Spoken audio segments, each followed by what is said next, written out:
Sir आपने RVNL में ख़रीदारी कर रखी है और आपकी जो बाइंग प्राइस है वो 280 की है। मुझे नज़रिया आपका नहीं पता, लेकिन मैं नियर टर्म आउटलुक ही जान लेती हूँ कुणाल से। कुणाल, आरवीएनएल 280 बाइंग प्राइस है। बहुत ही बेहतरीन फॉर्मेशन बन रहे हैं चार्ट पे। हमने जो मैसिव बाइंग देखी थी वो करीब फरवरी में थी, जनवरी फरवरी के बीच में काउंटर 350 तक गया था। नीचे आके ये कर्व फॉर्मेशन बना रहा है और एज ऑफ नाउ बहुत ही बेहतरीन पोजीशन में है।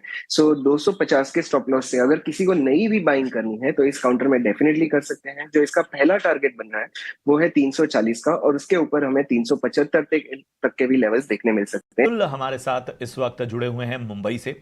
Atul, good morning. पूछिए, कौन से स्टॉक पे आपका सवाल है? Good morning sir, good morning. अच्छा, मेरे पास एक जेएसडब्ल्यू इंफ्रा के 250 शेयर है एट द रेट 243। ठीक है। और गेल है 100 शेयर 162। गेल 162 बताया ना आपने?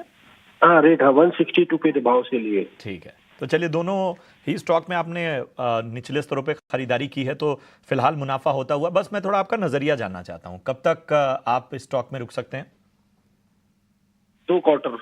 ठीक है, चलिए, तो अगली 2 तिमाहियों तक जो है वो इन दोनों स्टॉक में अतुल बने रहना चाहते हैं। कुणाल, मैं आपके पास ही आना चाहता हूं। बताइए, क्या आपका व्यू होगा जेएसडब्ल्यू इंफ्रा इस पे? अगर हम खरीदारी के लेवल देखें तो 242 के, और गेल इंडिया इन्होंने 160 के ऊपर की खरीदारी की है।